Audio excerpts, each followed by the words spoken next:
Is everyone ready? So, good evening and welcome to this meeting of the Housing and Community Select Committee. I'm Councillor Claire Simmons, Chair of the committee, and I will be chairing tonight's meeting. This event is being streamed live on YouTube, and members of the public and media are welcome to watch the meeting remotely and listen to the discussions taking place. Now, I would like to welcome everyone in Committee Room 1 at Kensington Town Hall and everyone watching on YouTube. Before we proceed with the meeting, I would ask members of the committee to make sure your mobiles are on silent, switched off. And we will start with 72 seconds of silence to remember those who lost their lives in the Grenfell tragedy.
Thank you. So, moving to the agenda. Item 1, apologies for absence. Apologies for absence have so far been received from Councillor Dahabo Isse. Have we received any further apologies for absence? Declarations of interest. Does any member have an interest to declare?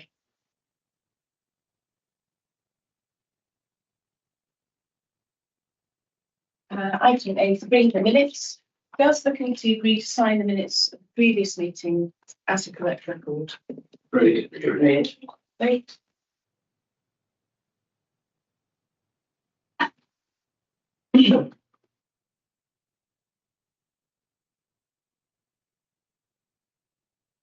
So, item A4 is the Grenfell Community Programme. This report provides an update on the Council's Grenfell Community Programmes for the year 2023 to 2024, between April 2023 and January 2024, and the impact of the programme to date. The Council's offer supports residents and communities in the Norfolk Borough impacted by the Grenfell Tower tragedy. This report also details the ongoing arrangements in place to engage residents in shaping the provision of local projects to support the recovery of those living in the communities affected by the tragedy. Well, thank you, Chair. I wasn't actually going to say too much because I think this report is very comprehensive, gives you a very comprehensive outline and next steps for the different programmes. But I don't know whether Moira and Gavin, you want to add anything, or would you want to just go straight to questions? Do you want to? Sorry, I'm cutting you off. No, I mean, if I was to say anything, it would be to summarise the report. So, yeah. Go straight to the questions then, yes. Greg, shall we start with you? Okay, well, thank you very much. Thanks very much, Sarah and the team for the report. I'll start. Let me start with page 20. I'm going to work backwards in my thoughts. So, page 28, the table, the charts you've got there about the sequence of events leading to the award of funding for the GPF. You've got a question mark at the top between assess and recommend for decision and announce decisional allocations for select committee involvement. And my comment there is that this is the wrong place for the select committee to be involved at that stage. I think the select committee has an involvement ahead of the programme, as we're doing tonight in talking about your structures and your scoring mechanisms. and it has a legitimate role afterwards in reviewing how did it go. But that particular point is a point where it's interfering in the actual decision-making process, which appears to be from this chart. And that would only delay time by inserting time into the process, which is the wrong place to put it. And also our involvement when we're not decision makers. So I would strongly suggest that that comes out. I think it's come out in the text. Yeah. But it certainly needs to come out there, in my view. And we'll review how it went afterwards, as we've done with previous. So that's more a comment than a question. You can come back to me on it presently if you wish. Second one is a question. And I noticed that you delayed the GPF round 4 to be completed from the restorative justice consultation. And that's fair enough, and it's explained in the paper. But you've now got the Bodies Fund round 4 conflicting exactly with the community leadership programme round 2 at the same time. So is that a top problem? Is that a timetabling problem? Are you going to be able to manage both programmes at the same time? And I'll pause there before going to the next point, because that is a question too. Yeah, so the community leadership programme and the Grenfell project fund running concurrently is possible, is what we plan in relation to there's a consultation with residents around what the leadership programme will entail and look like, and a lot of that work is done externally in terms of the training. So it's overseeing that and ensuring, working with the residents panel to ensure that that delivery is done on time and in relation to what residents ask for. And at the same time, we were working on the Grenfell Partnership Project Fund and going through the stages from developing the themes internally with officers and going into the actual awarding process, which is where a lot of the work will kick in for officers. But by that time, if we look at this timeline, the leadership program will have started, and a lot of it will be about coordinated training as opposed to delivering it. So, summary, you're confident you can deliver both at the same time? Yeah, nodding heads. Brilliant. Okay, so my third and final point, which is probably the more contentious one, is well, it's actually on page 22, paragraph 2.1, second bullet, geographic area of delivery. And you will have seen the comments I made on the draft paper. I just think you've got this phrase of the 5 affected wards, which appears throughout the paper. I mean, for the first point, you haven't defined what the wards are in this paper. I can guess, of course, but I might be wrong in my guessing. But in reality, I think that's an inaccurate phrase and could be for defence for some people, I guess. For the first part, there is only one directly affected ward, which is the one represented by the chair, Norton Dale. And I think there's agreement that there's a concentric expanding circle around the site of the tower, the increased or decreasing effect, but obviously the closer you get to the tower, the more the effect is. I think we could also say that the 5 northernmost wards contain a disproportionate amount of social housing compared with most of the wards to the south, and therefore, by the nature of the tower, the bereavement survivors will have gone into other social housing, and a lot of it is in the north, the 5 northern wards. So yes, there's an argument saying that that's where the community has dispersed to, that has this more that part of the community that has dispersed is more north, but it hasn't entirely gone north because some of it's gone south. So there are plenty of ground for bereavement survivors in other parts of the borough and indeed in other boroughs. We could also say that Northern Ward is closer physically to the tower than some of the other 5 wards. It's further north than some parts of Colville Ward. So I don't like your phrase. Your phrase is too, apart from the fact you haven't defined it, it's actually too precise. I think we're better off using a less loaded term like North Kensington, because that broadly describes the region of the borough that's affected. It doesn't sort of exclude people who have moved southwards. And it encompasses what people want to think of it as, and it's better descriptive of the community, in my view. Others may have different views on it. Commenting on that. So there was some of the paper was taken from previous documents in relation to highlighting what we had agreed that we were going to achieve with the Grenfell community, the Grenfell recovery program.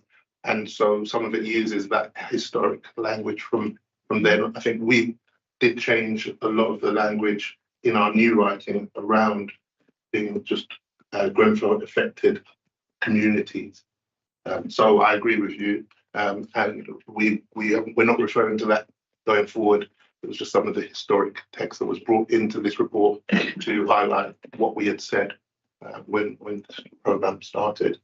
Can I just add, I think there's, Claire knows as well, that there is an acknowledgement that perhaps those nearest the tower within that 500-metre radius were impacted more than perhaps we acknowledged at the time.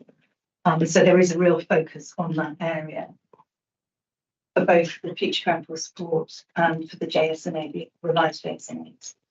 Well, I welcome that recognition, and thank you. It's a pity that this is a current paper that's come to us and it shouldn't really contain historic language. I rather like the phrase Grenfell affected community is sufficiently broad that it encompasses everybody, but without excluding here, without actually defining who you're excluding. I'll pause at that point because I'm sure others will have something to say. Actually, I actually do. I'll just step in on this point briefly, if I may. I think, as Sarah has mentioned, there has been for the last 6 years a resistance in the council to acknowledge the very particular daily impacts on the immediate community, i.e. the 500 metres, which we're now working on putting right. As I think as well, there is a point that the effectiveness actually does extend across all of Kensington. We are specifically dealing here with the community programme, so not so much bereaved and survivors. That's a separate part of the work. But I think it's important, yes, to be inclusive and to talk about North Kensington, but that's what the council has done for 6 years, to the detriment or to the omission, if you like, of the particular needs of the immediate community. So I think it's a difficult one to get right. We absolutely don't want to exclude people who've been affected, but I think we also, as Sarah said, do need to acknowledge that immediate community, 500 metres, and as you say, Greg, it's roughly coterminous with Nottingdale, but not completely, and it does include parts of Norland, as you mentioned. So yeah, it's a difficult thing to find a form of words that encapsulates exactly what we're getting at. But thank you both, please. No, I think any others might have a view on the same subject, but I support what you're saying as well. Yes, just on the same subject, it was something I picked out as well, and I think I definitely agree with what has been said so far about the 5 wards and that not being the right phrase to use. I think the only other point I picked up on was just the word impacted. For me, it's too precise, because I think in many ways we've all been impacted by Grenfell, and we should all be impacted by it. I think a phrase like directly impact or the greatest impact, of some sort of phrase like that, which just suggests that the greatest impact is in that concentric circle around the tower, but we're not excluding anyone else around that from any impact they may have felt or suffered. That would be my view anyway.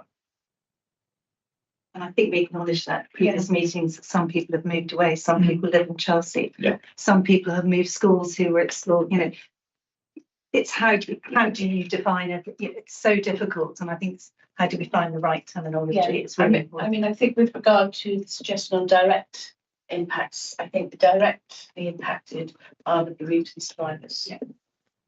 So that one is kind of taken. But yeah, it's difficult to find what actually encapsulates what we mean when we mean witnessed, are bereaved in our own way, lived in a disaster zone for a year, had to see the tower every day, and dealt with the council response. All of that is an impact, and those impacts are on things like people's mental health, people's jobs, people lost jobs, people lost partners, people's home, they had to move away from the trauma. So those impacts are actually quite specific. And I think we sort of all know sort of what we mean.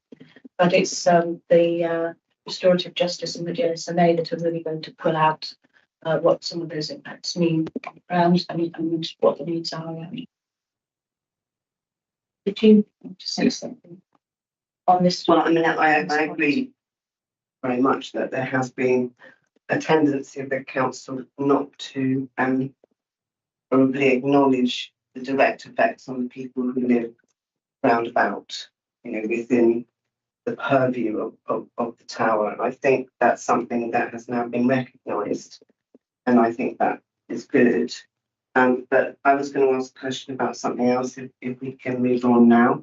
Yes, if there's nothing else on that particular point, then we'll start with you. Okay, I was going to ask about the Curve Legacy Working Group.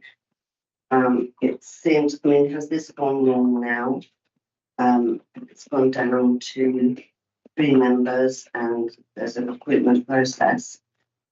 So A, has it gone wrong? And B, will it, is it needing sort of the backup of the council to work? Or as a sort of standalone, will it flourish, you know, in a few months' time? Okay, so we've been supporting them throughout the process. I think what's been really difficult for them, that people put themselves forward, either become ill, which has happened recently, there's been a number of members that have had to stand down, or they don't quite realise how much time they're going to have to put in. Yeah. So it has reduced significantly. We have 3 core members. They are out to recruitment, and I think there were 18 applications. Mm-hmm. So they're now doing the interviewing and due diligence on that. So I'm thinking that by next month, that we will have a new. And you're not going to be putting councillors on it, you're going to let that No, go free. this is very much, it's like the GPF, it's very much led by. Okay. And the idea is to get a group of about 12. Is that the? We would like to have 12. Whether we do get to 12 is another matter, because obviously people do drop out. But if we can get to 12, that would be great. Thank you. Joanna. Exactly, my question is on the curve. Can I just go to page 30, the appendix A? This is page 31. The project category imbalance, and my question is actually how much direction have we given to applicants in the process about priorities and about areas of need before they submit bids? Because it's all very well that once bids gone in, that you'll then try and match, but actually how much support do we give pre-bids to make sure that people don't waste their time or indeed anybody's selection time? But I don't know. Oh, I was going to say about the restorative justice consultation. Do you want to start there? The JSNA consultation that's been going on. I mean, that is going to really give us a very good idea of what the need is in the area. And that will be fed into the panels for them to have a look at. But we can't say, oh, you can only fund that. And hopefully they will take that into consideration. So that's to the panel. In terms of the bidders, where are you giving guidance to them so that they can focus their bids into the stream, so to speak?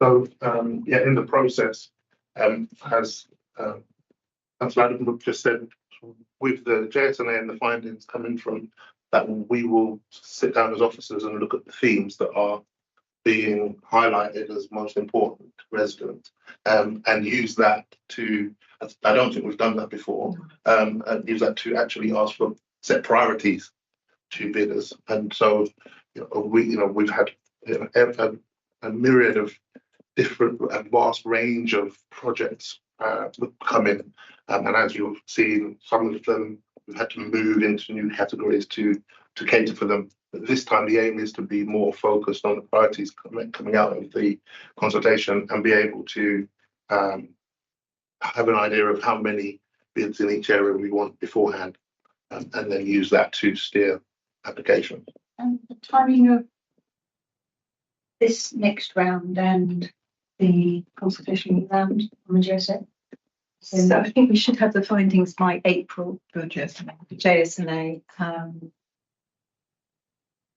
There will be a paper coming to leadership in April about that, I believe, the future grant support. But once we have those findings, everything else will then That will then feed into. yeah.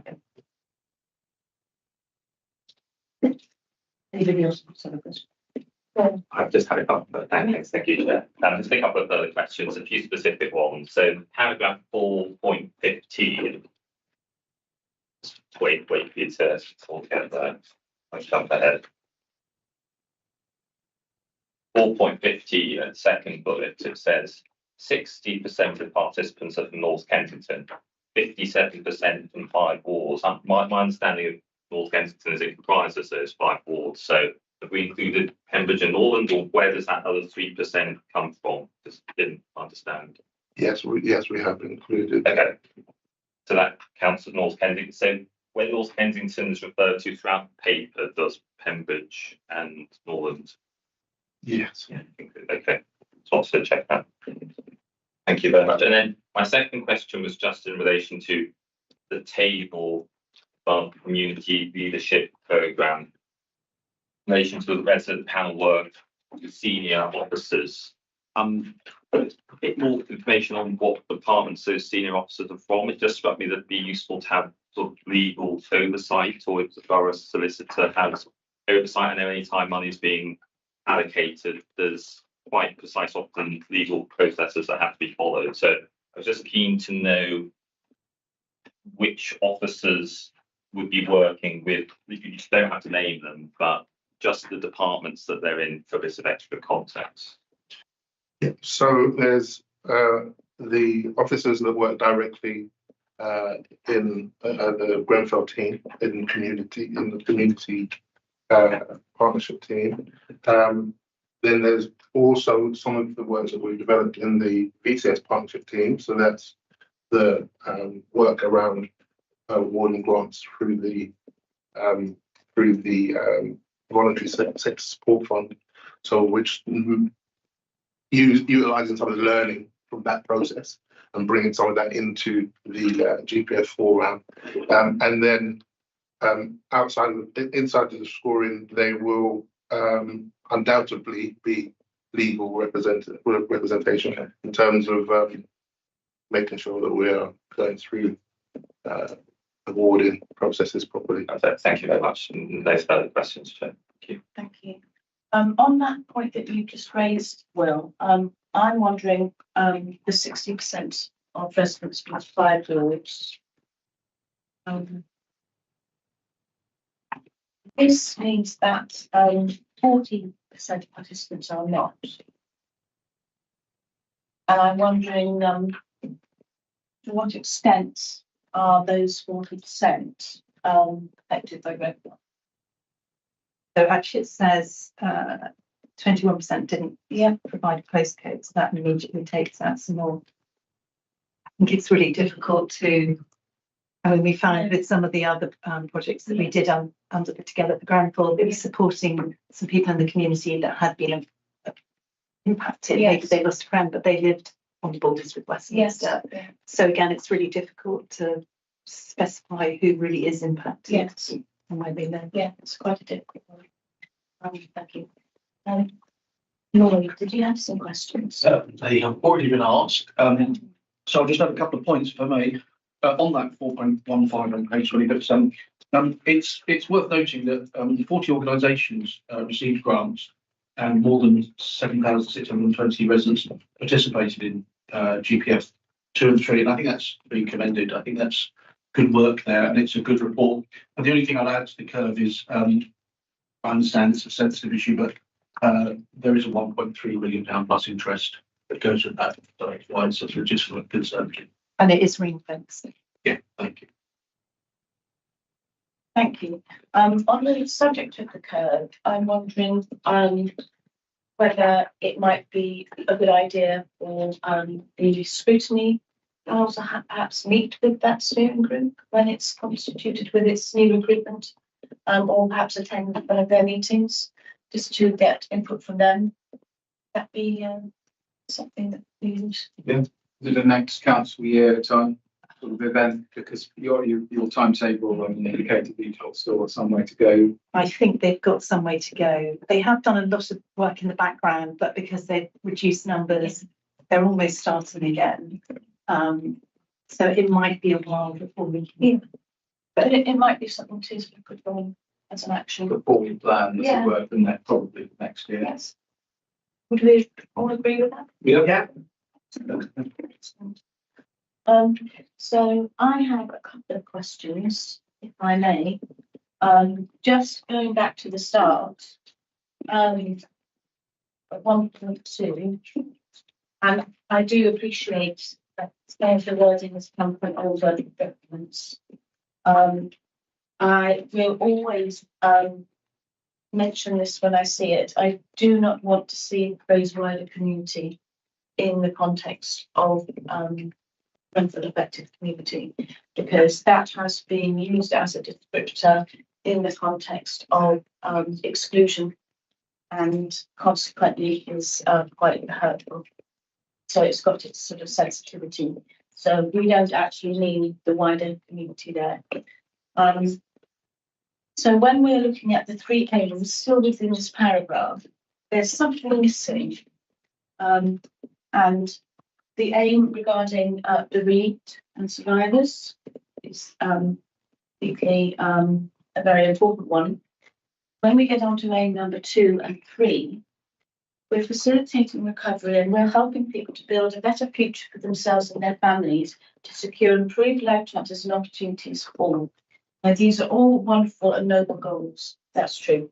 But what I'm not seeing in this paragraph is any mention of the impacts of the disaster. If I just read this, I would be thinking, oh, the community of North Kensington is feckless and those all not very good people need to have help to lift themselves up. Help is always good, support is always good, but I think it's really, really important as a council, given that we are now coming to a recognition of where the gaps have been and the harms of those gaps. I think it's really important that we don't omit to mention the elephant in the room, which is the fact that the immediate community and community of North Kensington have suffered and experienced significant daily impacts ongoing from that disaster. So I would like to think that we can talk about recovery and we're not afraid to mention what we're recovering from, because we're not recovering from some demographic issues, socioeconomic issues. We're actually recovering from the trauma of a disaster. And I think it's really important that going forward when we're writing reports in the future, that we do remember that and that we do explicitly acknowledge it, because that sort of code of silence, that omerta of 6 years caused a lot of harm to people, and some people lost their lives within that. So I think it's really important that we include that. So the next thing I wanted to mention is a general sort of point about the history around the community programme. And again, I think it's really important that we do not rewrite history in terms of what actually happened. The Rainfall Recovery Strategy of 2019 was implemented. I don't to this day know really where it came from. It wasn't resident led, it was top down. So for whatever reason, and I think it's important again that Although we are, he's right, and we are improving things and we've come a long way. I don't think it's really right or fair to talk about that we have had community-led recovery so much from 2019. There wasn't any input in that strategy from residents at all. There wasn't co-design like there was with the dedicated service. But I think the restorative justice programme has acknowledged and apologised around this, and I think it's really important that that comes across the council, that acknowledgement and understanding of that, rather than painting a picture that implies it's more community-led than it was.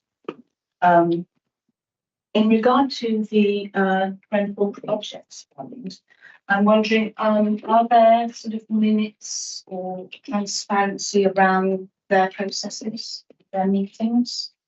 Yeah, the resident panel meetings are all minuted. Oh, fantastic, fantastic. And in terms of round 4, I think in terms of that timetabling, I think it's really excellent that it is being timetabled so as to be able to benefit from the information that's coming from that restorative justice consultation. That's important information around need, as you mentioned. That's just a comment. But in terms of themes, I think we've already sort of asked a little bit what's it going to look like in terms of bids, structure or information to potential bidders. And you mentioned themes. Now, in rounds 1 and 2, sort of, the themes seem to be again top down. And there were some issues around oversubscription on one theme and lesser on another.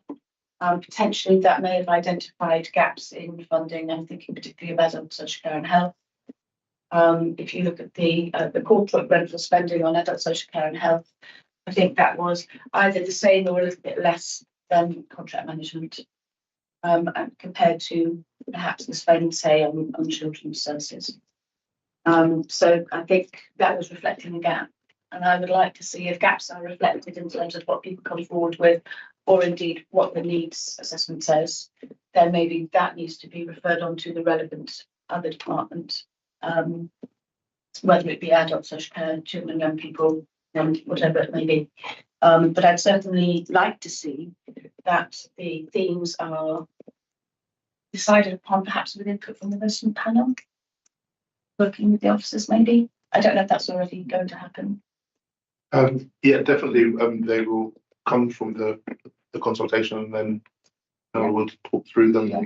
We will work with them as we do. It's much more bottom up. Yeah. It's what we want to see. That's what resident panel is. And I think some of the support under the recovery programme for children and adults goes through until September. Yes. And then, so with all the information, the findings from the Future Grenfell support and JSNA, public health and others can then look at their commissioning on that as well. Fantastic. So I think that's probably finishing up my questions. I just think it's really, really important. There has been a feeling that the council has not understood really the depth, nature and scale of the trauma. And it's really important that that be acknowledged, I think. So perhaps there'll be other opportunities to do that. So if there are no other questions, I think is it a recommendation that we join a co-legacy steering group for a meeting at some point, put on your work programme for next year? No, it's a decision. We resolve to do it. Excellent. So, thank you for that. So we've had a very, I think, useful and productive discussion around this this paper. Thank you to the committee. We've heard about the timeline with the committee involvement, which I think is in the diagram, but we've understood where that's going to be in post. We've heard about the delay for GPF4, which makes a lot of sense in using that information that's coming from the other piece of work. We talked about defining the affected community and what those effects actually are, and the code legacy. And in terms of previous rounds of Grenfell project, and we've heard about who have been participating in that. And I think that's been a very useful discussion from everyone. So that is, it just remains to thank you very much for coming. Thank you.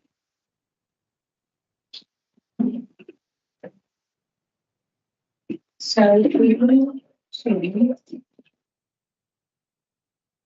agenda item A5. The New Homes Programme.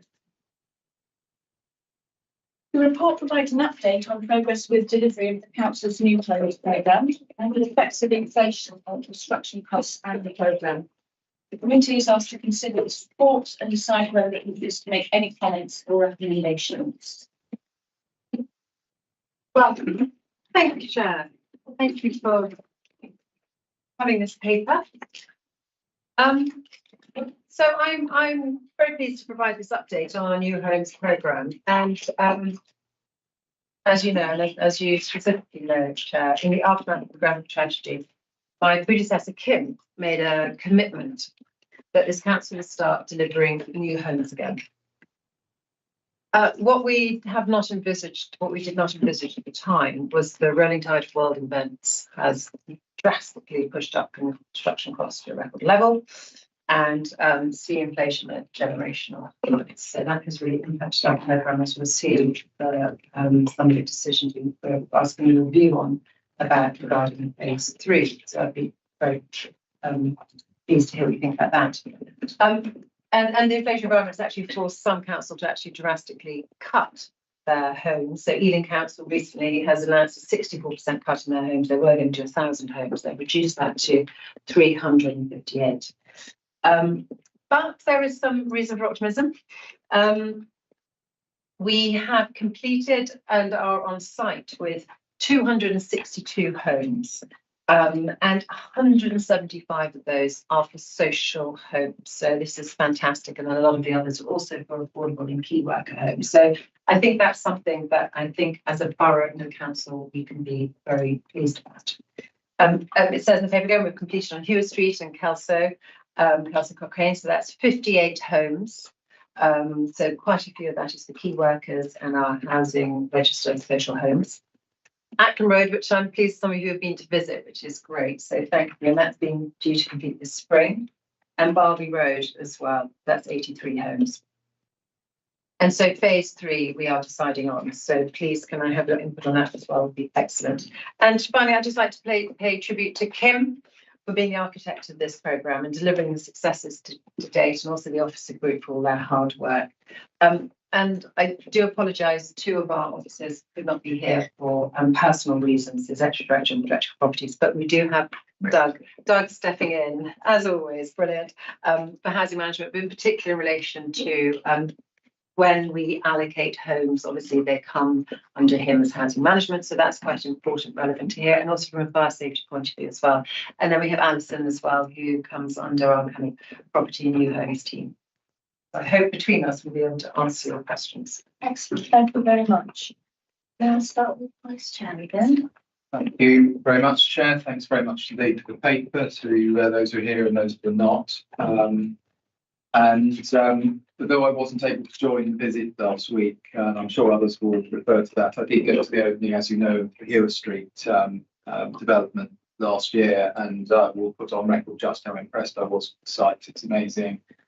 And it'll be fantastic homes for the people that are moving into it right now. So congratulations to the council on that achievement. Thank you. Thank you. I'll pass that on. My question, so I'll start with the point of detail, which isn't in the paper as such. Silchester Crouch is one of your phase 2 programmes. There's a live key decision to increase the budget. The Silchester Crouch was spotted about 10 days ago. And I'm wondering what the story is with that. Yes, so that information was actually sent around to ward councillors, and so as a result, the chair got information from a ward councillor point of view, but I suppose that probably should also come to the scrutiny committee. And Alison's got more detail on that. Yes, it's a combination of reasons really. Those of you who may be familiar with the site, it's very close to the Network Rails tube line there. And so that's been a key reason for the delay. So we also have a strip of land owned by TfL, which is an access route into the site. And we have for well over 2 years now been negotiated a lease and a license to enable us a right of way and to do some works on that site. Prior to letting the contract in March 2022, we had been engaged in TfL for well over 12 months. We had assumed that because of that length of time that it would be a smoother journey, if you like, to conclude. And unfortunately, it wasn't. It took us approximately 12 months. And the relevance of that is that in that time, the contractor had been mobilized and ready to do the works. And also they programmed to procure some materials, but couldn't over a 12-month period. And by the time they then came back to procure the materials, the cost of materials had increased. So that 12-month delay, if you like, is the main reason why we're facing a cost increase on surface derivatives. The other issue is to do with soil contamination, which we knew about before we let the contract. Before we let the contract, we'd undertaken soil tests then. But when you do the soil tests, you do them in patches. So it means that when you actually start construction works, you may find some contamination. We had structured our contract such that the contractor was entitled to time but not cost. The delays, if you like, the way of getting the planning consent is where they've claimed costs. So those two key areas are the reasons why we've got cost increases. But we've learned significantly from, all the projects that we have on site. So some of them, So some of the measures that we're putting in place going forward just to mitigate these sorts of issues are going forward. We'll have enabling works before the main contract. It therefore means that we will try to address as many of these issues as possible so that once we let the main contract, we can actually get on and take a spade in the ground. Negotiating with third parties, we've also got program-wide approvals in place. So as and when we have to, undertake those sorts of negotiations, we have got a quick, if you like, process to approval. And then just finally, when we let our main contracts, standard industry-wide, we tend to allow about 12 weeks between letting the contract and assuming that we'll start works on site. What we will do going forward is to have a longer leading period. So if there are any unforeseen delays, despite best endeavours, we've still got time, if you like, to address them. Very much, that's very helpful. Just explains what popped into my inbox on Saturday morning about 2 weeks ago with the key decisions. So my next point really it's observation, discussion points about what we do in the future, and I completely understand the point you made, Sof, about the inflation and the difficulties of building on some of these very small sites. And St Helens Gardens is probably a prime example of that, where it's a really small site and it's bust out of value for money at the moment. I do wonder whether sort of a complete cancellation was the right answer, whether it might have been better. You can come back to me on this, just to push it back into phase 3 to see if it becomes economic at some point in the future, maybe with a different design or something less expensive to get something out of it. That may or may not be practicable. The thoughts I had with the paused projects, because they are all relatively small and difficult pieces of land, even way, and we know how difficult that area is to work in, for example. And yet, returning to subjects we talked about at some length last week, the opportunity areas, where it struck me that maybe it would be better value for the council to pause these phase 3 projects for quite a bit longer than maybe you were thinking, and get something off plan out of the opportunity areas, spend the money on that we've got on that, rather than do these later. The land will still be there, it's not going anywhere. But the opportunity, that's a bit of a one-off, buying something out on plan is a one-off opportunity when it comes. Gives us some nice, hopefully good buildings that don't have much maintenance. They're nearly built. Yes. What would you think about that? I think that makes perfect sense. Just to quickly answer about St Helens. Yes, we are potentially working with adult social care to come up with potentially older persons home ban. So because we're really mindful, we don't want to kind of let that site go. But as you said, I mean, it's a tiny kind of patch of land. I mean, the designs look stunning for it. We're all very keen for it to happen. So I think adult social care are working on something along those lines. But again, that will be budget dependent as well. But they may have routes to other access to other funding routes that we wouldn't have. And yes, definitely about our new areas. And I think it's probably quite early days yet to be in negotiation with them, but that is something that's definitely going to be on the table. Definitely. And in terms of Lotts Road, we are working on those lines too. And there's talk about Mount Annual building property, which we will then be able to buy at a preferential rate. So, well, I assume that we'll be able to come up with similar models in both Elthcourt and Kensington. We will, of course, get nomination. We also get nomination for any site, but you're asking more specifically about us actually owning them and buying them, which I think is very interesting. I think I've Yeah, I mean, ultimately it depends on the economics, doesn't it? I mean, that's the point you're making, is that the cost of building at the moment and the cost of buying are similar. Anyway, so it's about what we do to increase the level of social housing. So you have to make that decision based on Sunday. It might be, would I rather that landlords in the opportunity area was us or Peabody, or yes, if they are there social housing providers themselves? They tend to keep on. Yes, they would do, but in terms of whoever's social housing or housing operator, would I rather it was Doug or would I rather it was L&Q? This is the name why I visited this week, and I would rather it was Doug. They were. That's my vote of confidence in Doug. That's good. Good. Yeah. No, I think a lot of people would feel that way. Yeah. So I thank you for that. Do you want us then to reply formally do you want us to, because this is probably quite a bit further down the line, do you want us to? I'm wondering if Chair, and I mean obviously others might want to comment on this, you perhaps recommend as a committee that you go away and explore this as an issue, because it's not this isn't something you're going to have an answer for next meeting. It's something to explore. Can I ask a question about that? I understand that there is a grant that is received from the Mayor, the GLA, for building new homes. Presumably in the Earls Court or council, you wouldn't have that grant as well. Would you still get that grant for Alison will know about that. if developers are building? Would that grant? No, you won't get it twice, but you will get, the GLA tend to fund over and above what planning policy says local authorities should provide in terms of affordable housing. So if it's 50%, anything over that, the GLA will fund. So. But it's normally per unit. I think the last figures were £100,000 per unit. Okay. And it's costing us, as you see some of these figures, if you do the maths, it's kind of costing us, that's not £500,000 per unit. Yeah. So, we're really struggling to make this financially kind of add up. But we also take our commitment to providing good quality homes very seriously. Isn't there a GLA grant to buy as well? Yes, and that recently, and that came up new, that has always been that, but now they've increased that if you buy locally. Which presumably one could argue that the opportunity areas, the new builds would fall in that category. Sorry, I chopped in there, I apologise. So members of the committee, Councillor North, do you have any questions? I'd like to echo thanks, collective thanks for the visit. It was very useful.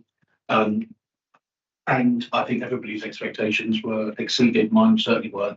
The standard was great. And what we're offering those new tenants, I think, is wonderful. There's going to be some very happy new tenants moving in soon.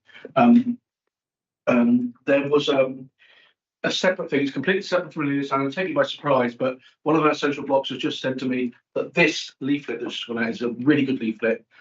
Sorry, I'm going off the agenda here, Chair, but it's been working in one of our largest blocks in our ward, so I'll separately give you some separate feedback, so thank you for that.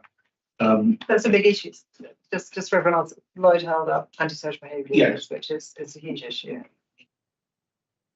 Well, good. Yes, thank you. Thank you. Councillor Lane?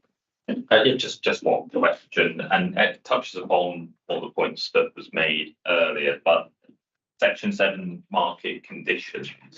Now, inflation is going down and we hope it will continue, and sort of forecast is looking good, but there's always a risk that things go the other way. Actually, inflation goes back up, rates go back up. And it is the PwC report under Section 8, but just curious to know what other measures are you taking to mitigate the impact if markets do go the wrong way? And what is the risk? You know, we want to build all those homes, but you know, what is the risk that some of these might not get built? Yes, so Alison touched on this when she was answering Councillor Hammond's question about lessons learned, and that was relating to primarily Silchester Arches, but in fact we've done a much bigger piece on lessons learned from, in fact, all the ones that have been built already and are actually still on site regarding contracts and trying to be a bit more aware of what could happen further down the line without obviously no one having a crystal ball.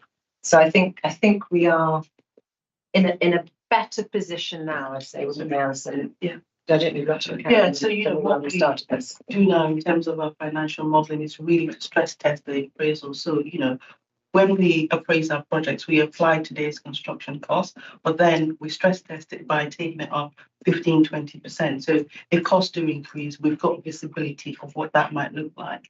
Then in terms of rents, you know, if we have difficulty letting over market units, for instance, we're reducing the rents and in appraisals just to see if you've got the two combined increases in construction costs and reduced rent, does the project still stack up? And we're now doing that across all of our phase 3 projects just to see whether, if the worst were to happen, can we still deliver? So it's, you know, our approach, if you like, to managing the uncertainties around cost, rate, collections and what have you.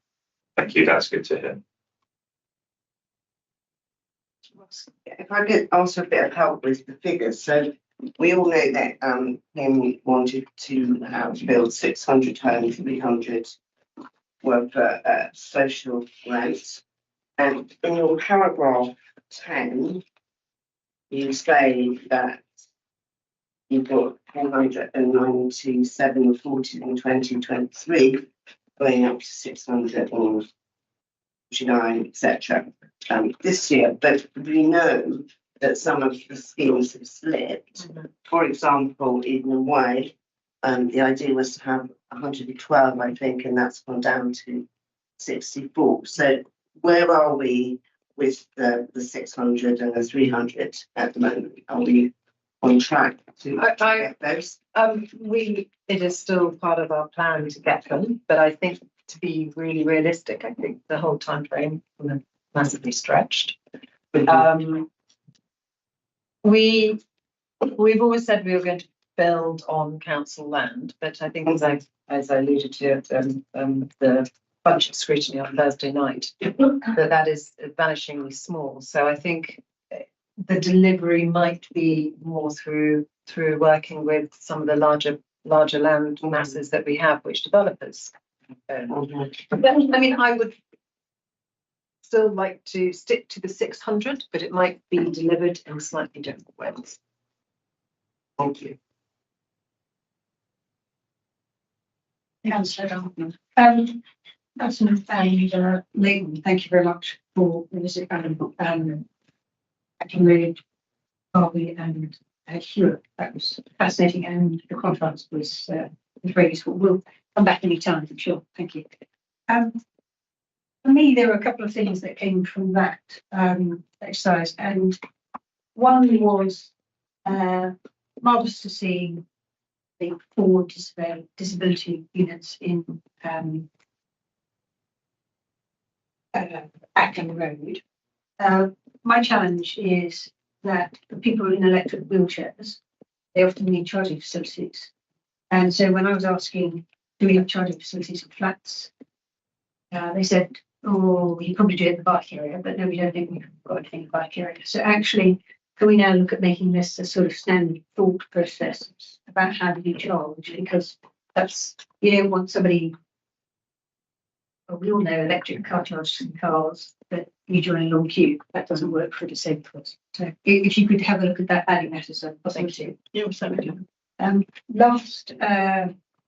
the last council meeting, a resident particularly spoke about being on the ground floor, and I was intrigued that particularly with Acton Road, that we're going for commercial space on the ground floor.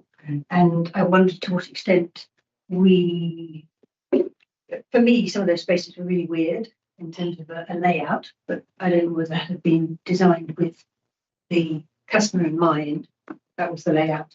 But I did wonder whether, I appreciate the particular request was for more than one bed, but I did wonder whether actually there is a message there that people with a disability are maybe more comfortable on the ground floor than above. Be interested in your thoughts on that. Yeah. And then separately with Barbie Road site, Joe, I was just a bit taken aback that when you look at Ackland Road and you've got 2 staircases, with Barbie Road we've only got 1, and I had thought as a council post going forward we were looking at 2 staircases. Yeah, not.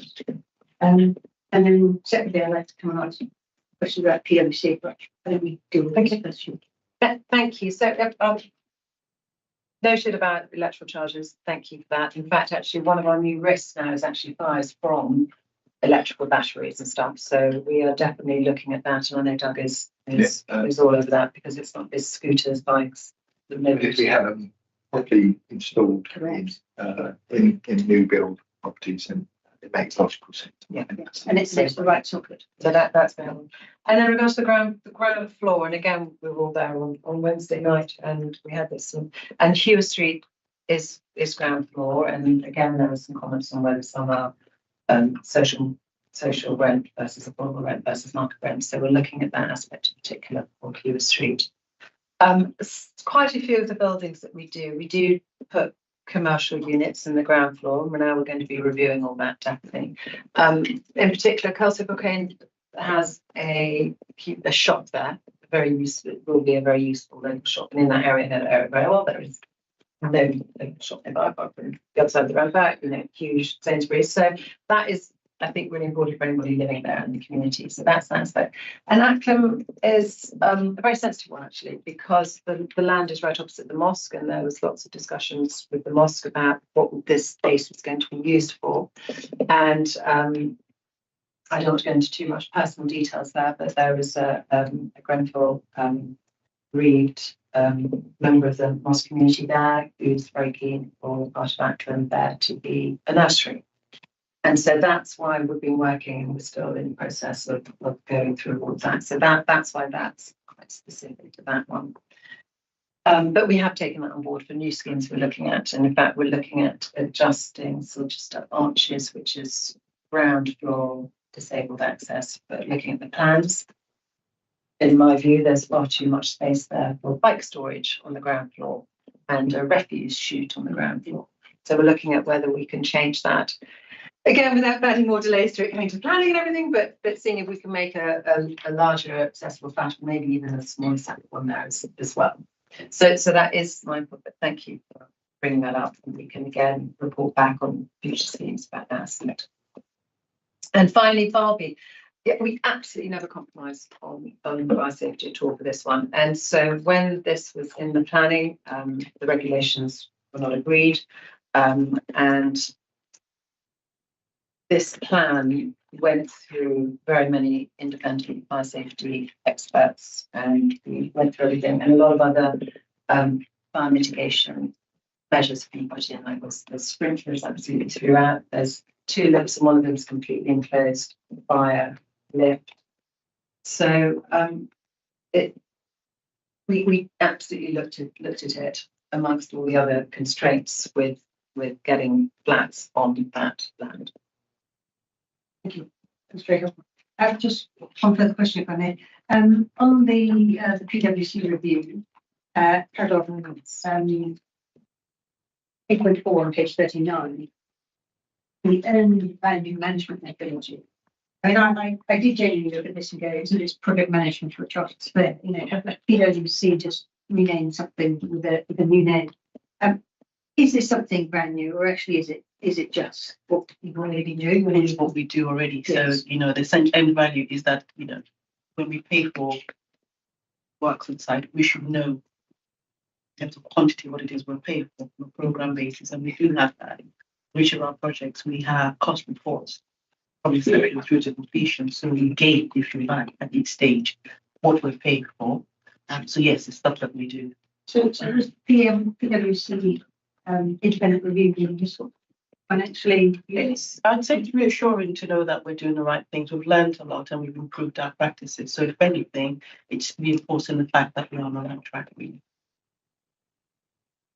I think we have to do it after the lessons learned, I think, because of the cost in the changing environment. I think yeah, it has been very useful.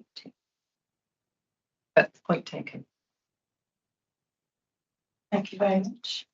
I have a couple myself, following on, I think, from some points that have already been raised, in terms of, and particularly for phase 3 going forwards, even if it is stretched a little, perhaps give us a bit more time to consider some of the sorts of issues that have been raised tonight. In particular, one I think that's very important that Joanne has mentioned is in terms of disabled residents.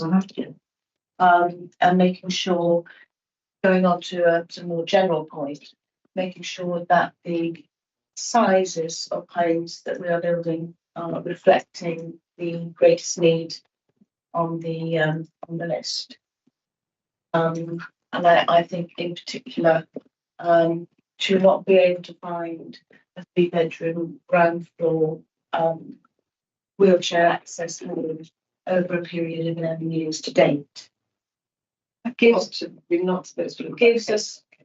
I just mentioned that we haven't been able to. It's not been 11 years, but it's been slightly less. But 9 years, I think. Sorry, my mistake. That sort of length of time to not be able to meet somebody's needs, or multiple people's needs actually, does give us some indication of kinds of homes that we are particularly lacking, and where it's great if we're having 2 bedrooms and 1 bedrooms and studios, or 3 bedrooms on the 3rd floor. I'd like to see some consideration when we're planning designs for the new builds, that we are reflecting as much as possible what are the greatest needs in terms of, from Doug's point of view, in terms of people waiting. That was one point I wanted to suggest. No, point taken. I've really written down after Councillor Gardner's point. So going on to some of the sites that we have, Silchester for Arches is a particular one, which, as you say, so these, they're not making any more land in KNC, and the sites that we have are fairly small and quite difficult, and therefore they do have sort of cost risks attached to them. And I'm just sort of wondering whether those risks were properly assessed at the point of suggesting that particular site, because I know there was some opposition from residents and concern, particularly about the proximity to that tube line. So in terms of phase 3, I'd like to see that we listen to residents' feedback as much as possible on that. I do know we are sort of left really with a lot of small infill sites. We don't have the economy of scale.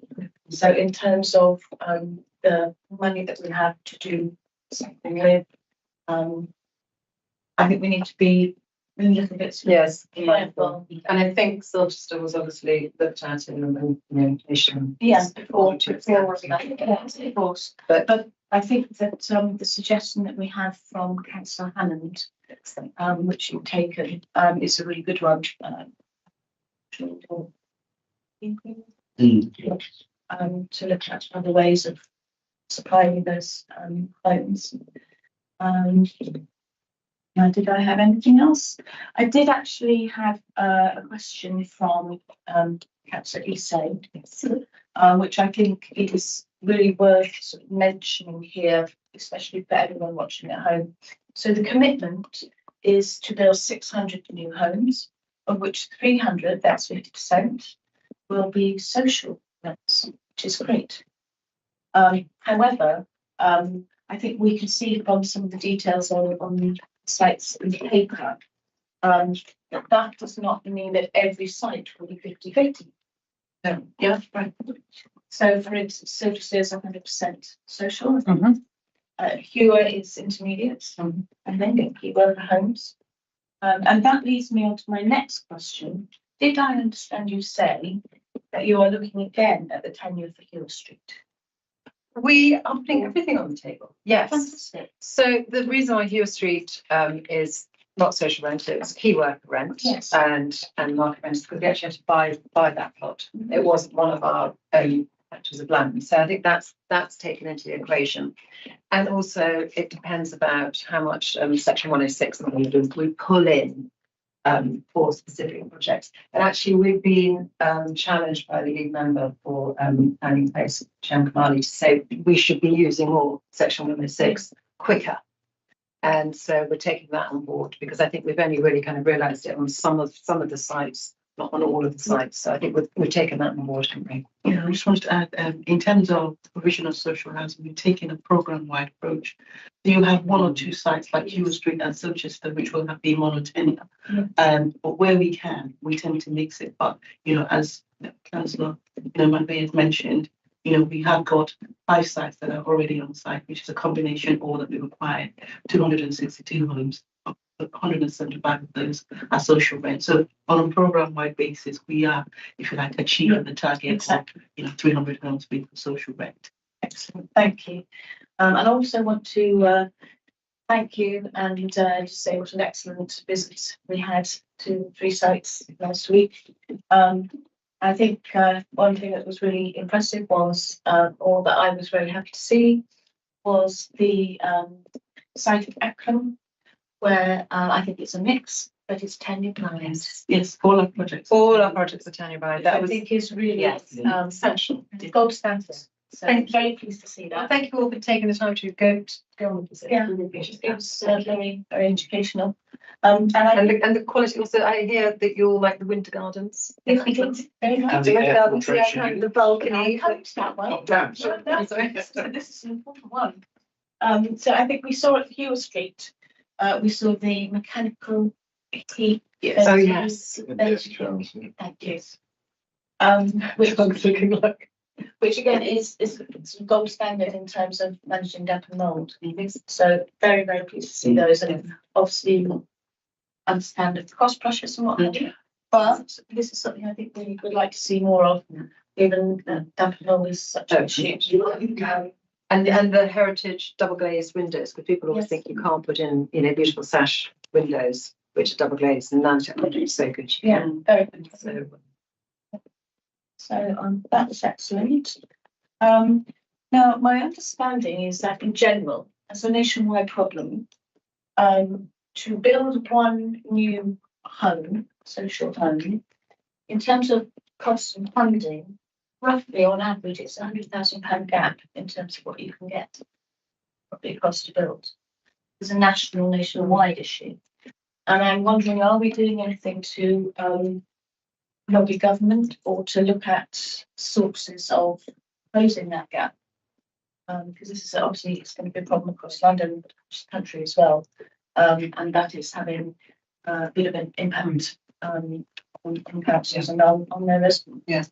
So I'll just jump in here just briefly before Alice and Doug add that we're all part of London councils. So there's officers groups who do their lobbying, and then there's also political council groups who do that. And we're all saying the same, that we need more, particularly in London, where we tend to often have big costs. So. Yeah, absolutely. Yeah, as a result of that, GLA have responded. So previously, Salt mentioned that the grant is around £100,000 per unit.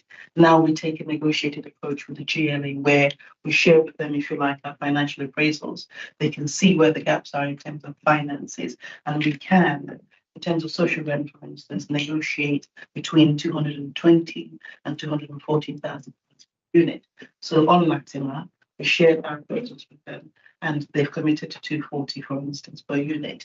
On St. Helens Gardens, even though we've ended the project, we've made them aware that we're seriously considering an adult social care scheme. And so they haven't taken back the grant for St. Helens. They are waiting for us to complete our options appraisals. So again, they've heard, if you like, the challenges that we're facing, and I'm responding. Is that instead of 100,000, you can get 220 to 240. Between 220 and 240, depending on circumstances. It has a significant impact on house building across this nation, as Yeah. you can see, and there's a distinct shortage. If you've got a market from this market, if you can't build, make it work in BKT, in terms of that prices to purchase and equivalent, then it becomes really, really challenging. So I think that is going to be the way that things move. Yeah. If government are going to help us, and they have to give us. So that's where we have to build. Thank you for that. And so finally, very final quick one. Warmer Road site in phase 3. Yes. This was news to me. Mm-hmm. First of all, I'm worried, where is our GP going? I'm not expecting you to know the answer. No, to that. so this also is relatively new at Walmer Road. Yeah. And Alison probably knows more about it than me. And my understanding is when my predecessor was talking about this, I don't think they're not going to move until there's a new facility somewhere else. So that's why that's basically it. So it's very, very important. Yeah.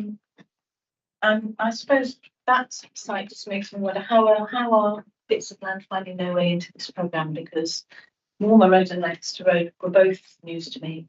They're sort of relatively new. It's been around There's been for some a work while. Yeah. But I feel that's more. on the website. I feel that's more in the public domain. Those two sites were almost assumed as part of the 600. Give the history. That's anyhow. Yes, So way back when Kim, so we did a property gazetteer review.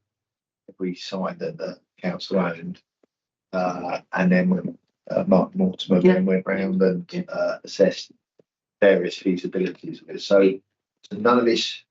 These sites aren't new to me. They might be new to Poland, because I suppose to make that commitment, we've got to look at wider areas to make that happen. But we did a very large exercise looking at very much detail every part of land that we owned to see whether it was feasible for the new build. Most of it wasn't, obviously.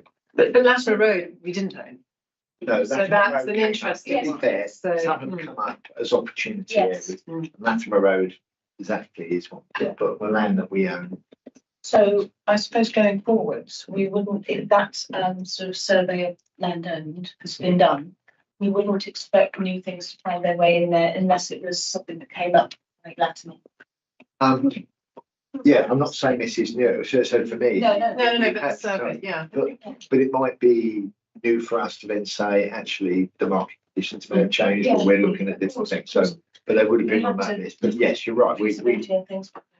Yeah, yes. I mean, I think we looked at, have assessed what we think is suitable for new build. You may, if conditions change, you might look at that site again. You might say, actually, Yes or maybe no. we could. Yeah. I mean, I'm saying we will. You could. Yeah. Okay. But that answers that. Thank you very much. So unless anyone else has any. Do we be up to having formal recommendations to the executive to explore holding in the opportunity, or they can get out of the opportunity areas in terms of delivering the new homes program? Yes. Yeah. Yeah. That's Read. It was that. Excellent.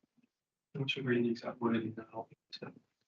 Do you want to agree the wording now? Okay, that's on the slide, and so I said, I remember what I said. To explore. To recommend that the lead member explores the opportunity, and that's a bad word, The possibility. the possibilities offered by the two opportunity areas for delivery of the new homes program. For complete delivery of the new homes program. Something like that. Excellent. I'm sure we can have a look at the Yeah, writing sounds in good. minutes, can't we?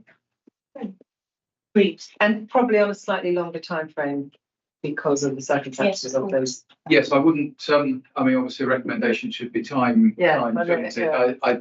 I wouldn't want to by the next meeting. I mean, I think probably by the next time we look at the new homes programme in about a year's time, that's supposed to. Perfect. We'll get a response, you have to respond to a recommendation within 2 months, so in 2 months we'll have a response to say that. We will look at it. Yeah, yes, I mean, that's to accept it as a recommendation, and then you can come back with a more detailed answer in 2 months' time. And just keep it on the table. It keeps it on the table when, I mean, you might be, you look at it and it's no, it doesn't like. But we definitely should look at it. It's the only moving ways forward. Thank you. And so we've had another very helpful discussion, I think. And we've understood the increased costs around some arches and the cost pressures, various flavors of the cost pressures that we're facing. We have a recommendation about the opportunity areas, which I think we all agree is an excellent idea. And we've talked about the market conditions and the continued intent on the council to Councillor Taylor Smith's commitment of 600 and 300 sofa homes. And we've also talked about for phase 3 the importance of considering disabled residents and the particular the different needs of different sizes on our list as well. It's really important in terms of giving we've got some time to plan a little bit more on those three needs that produced at that time. So I think that wraps it up on this one. So thank you very much, everybody, for coming, and have a wonderful evening. Thank you.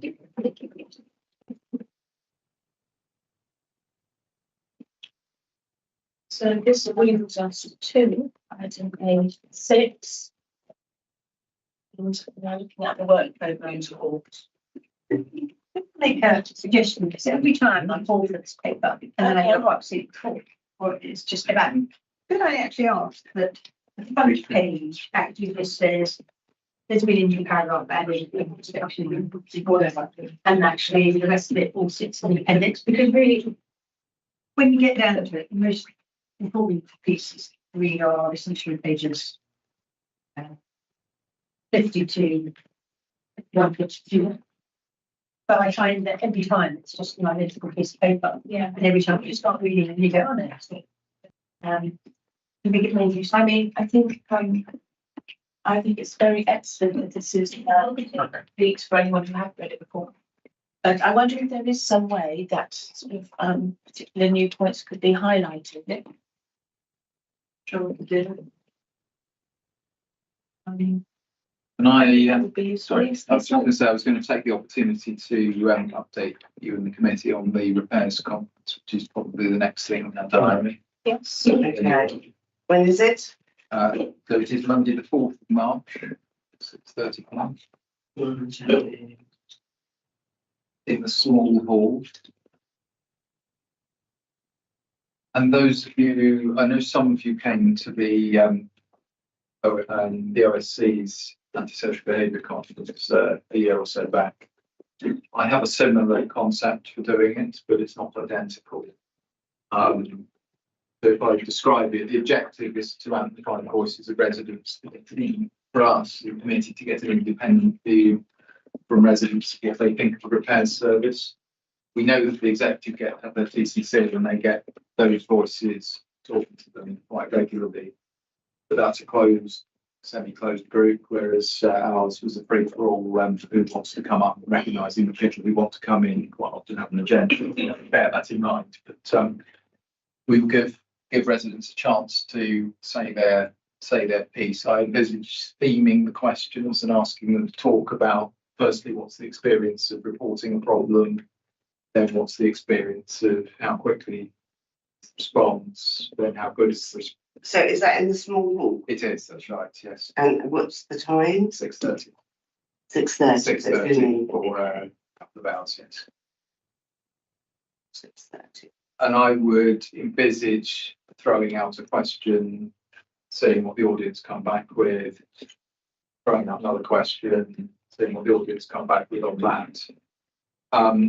The difference I'm thinking is with the antisocial behaviour conference, I have quite a large panel, and probably every fifth question I brought some or all of the panel in to come back with their comments and observations. We don't have a large panel because the subject matter doesn't lend itself to a large panel. We basically got Doug, Tim Davis from Environmental Health, whose interest is a bit tangential, and some of Doug's officers, and that could end up being, there's a problem, Doug, what are you doing about it? Here's another problem, Doug, what are you doing about it? So I don't want to go down that road. So what we would probably do is have us, the committee, on the front bench, because we're listening to the residents. But I'll give Doug a speaking opportunity and the other officers at some point during the evening. They're also, the officers are going to run a surgery before and afterwards for any evidence that come with individual problems, because of course they will use their individual casework to illustrate what they've got to say, but we would obviously not be commenting on individual casework from the front.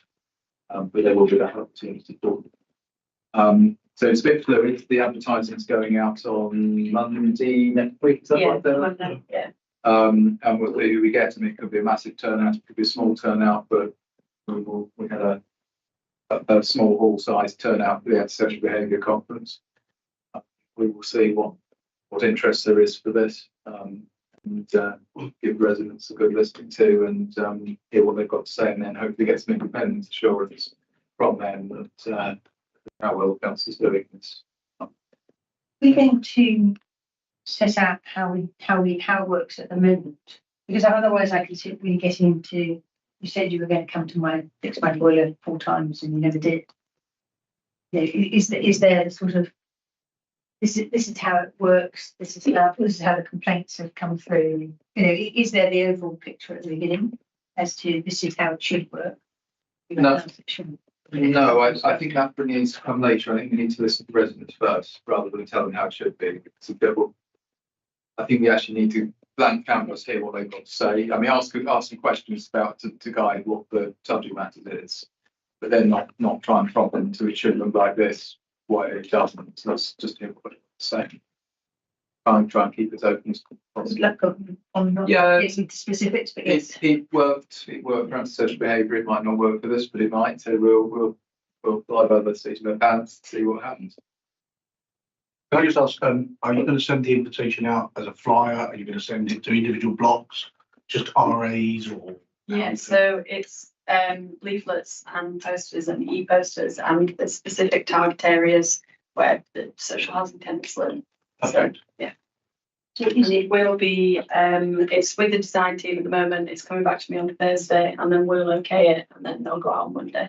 And is it worth sending that to all the councillors so that they can forward it to? Yeah. Yeah. Is it worth sending it to TCC? Yeah. The members of the TCC are welcome, but their voices the council hears all the time too. Yeah. Constantly. I think there are a number on the mailing list who perhaps don't come to TCC. Yeah. And that's why I think that those contacts would be useful, because they may prefer to come to this. They're all welcome, yes, absolutely. Thank you very And much. it's specifically aimed at the council's tenants, of course, and not so that naturally we will get people there that aren't relevant, or they're in housing association, but the ride with that. So do we want to, I think all agree that we're all going to be on the panel?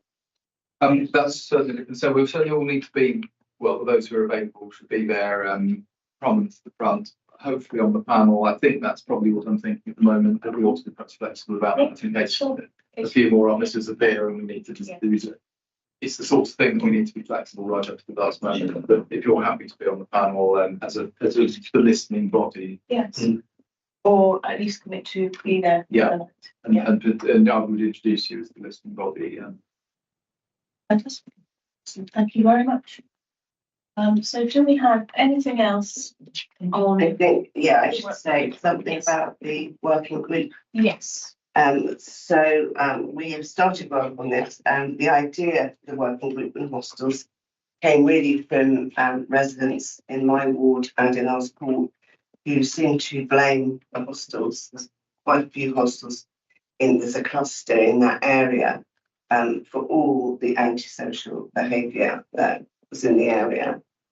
So I decided to look into it. I suppose the null hypothesis is that there's no relationship between the hostels and antisocial behaviour at all. What's happened is we've looked at, first of all, we have a map, I believe now, of where hostels are. We're looking at the whole of the borough, not just in that area. And you can see from that there is a cluster in the Earls Pool, Redcliffe area, and there are also quite a few in the north of the borough, but they tend to be smaller. What's happened is there's a big one in my ward called Princess Beatrice House. There was a big one on the Cromwell Road, which has closed down. Subsequent to that, and I'm not saying this could be a coincidence, the crime rate has gone down in Earls Court. But what we can't really establish is cause, even though we are going to go to the police and try and find out incidents of ASB and where people live. So far we've been finding out information about where the hostels are, how big they are, what type of hostels they are. In other words, some are for people with drug addiction, with alcohol addiction, and or mental health problems. Some are just for homeless people, some are for people with disabilities, etc., etc. So we did have quite a good visit to the north of the borough, I thought. We went to, let me see, Healy Lodge, and we went to Lancaster Road. Some quite small hostels, which seemed to me very well run, and no problems there at all. We have met with officers from Housing Solutions, from enforcement, from adult social care, and we're looking into how much control that the council has. What we do is we commission these services, we allocate people, and we pay for it. Not the rent. The rent comes from Universal Credit, I believe, but we pay for services that people in the hostels receive. So we have to look at to what extent we as a council can influence what is going on in the hostels, and also how well they are actually run. We don't. What is a common misconception is that the council owns the hostels and that the council runs the hostels. That isn't true of any of them. So next, we intend to go to some of the ones in the Earls Court area, including Princess Beatrice House. And then, carry on. This one in your ward you want to see. So we'll do that cluster next. And then just go to different types of hostels through the rest of the borough. Right. Well, yes, I mean, unfortunately, this has been a bit curtailed because I had to have an operation on the 11th of January, and I am now being called for jury service on the 28th of February. So we must get that visit in on a Tuesday before I get called for jury service, and then we'll see where we are. I've also asked, Bella has been looking into some of the statistics that we've gathered, and she's going to do some analysis as well of what we have found out so far. I don't know if you want to say something about the visit that we had to the north. I think Healy Lodge. to me, the fascinating visit.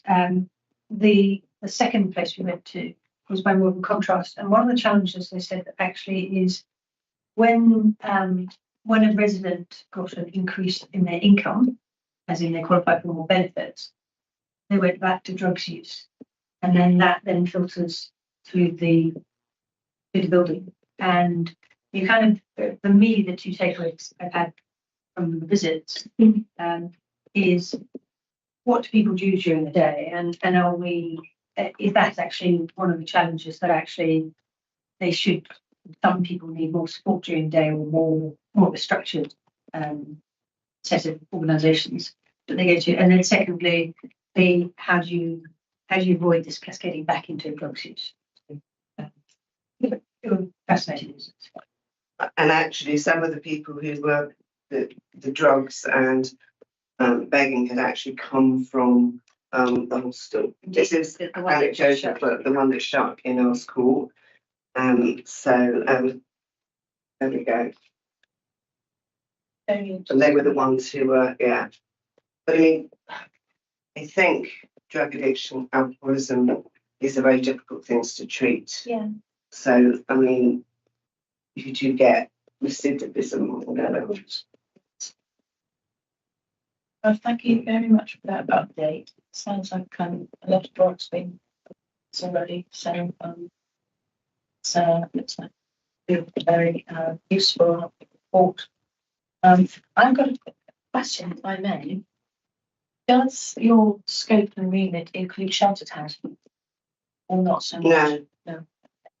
I think we had a kind of issue over the title because we called it hostels and that's what people call it, hostels. But as far as the officers are concerned, it's supported accommodation.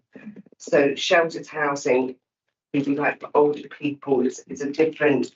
I think it's something that we could look into, but I think separately because I think it would be different problems that come out of that.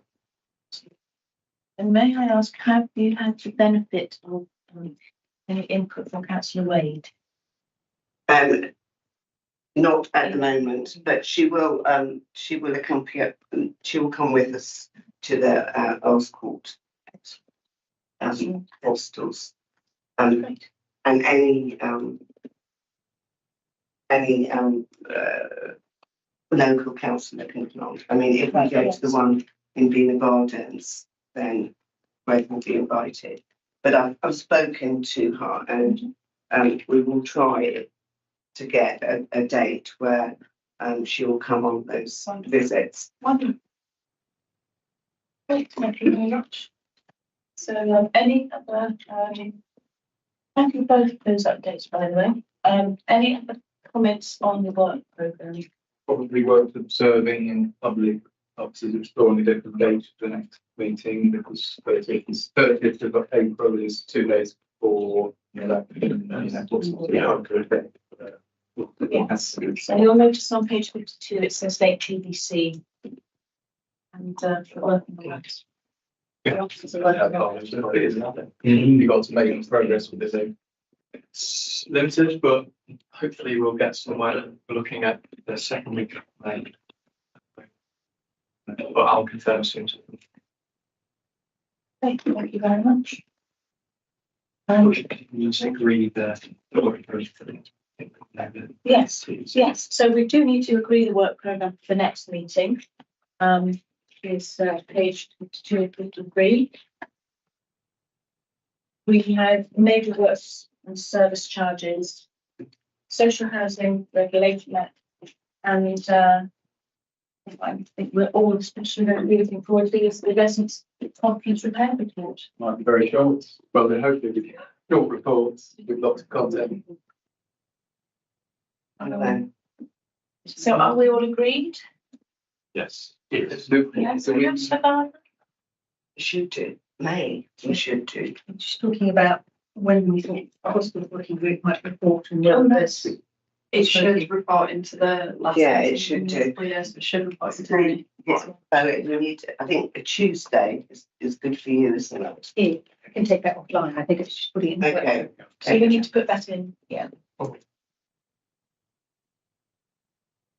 So with the addition of the working group report, we agree the work programme for next meeting. Agreed. Lovely. Thank you very much. So are we saying the next meeting is not until May? Yes. Because we had to move it. Because of the election. Yes, it's not on the 30th of April, but it'll be after the election, so probably. That's quite. I mean, we're only the 6th of February. Would we not have it earlier in April?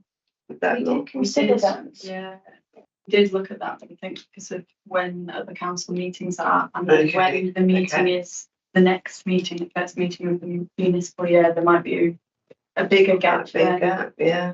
You've also got the first week of April's Easter, and then the second week of April is probably the start of the short campaign, which is non, Okay, but we've got your conference anyway yes. on the 4th of March. Yeah. So, And it's also about making sure that the reports for the working group and conference can come in this municipal year rather than. Okay. municipal year. okay.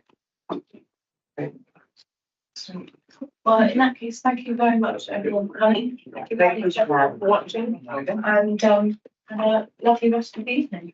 Thank you. It's brilliant.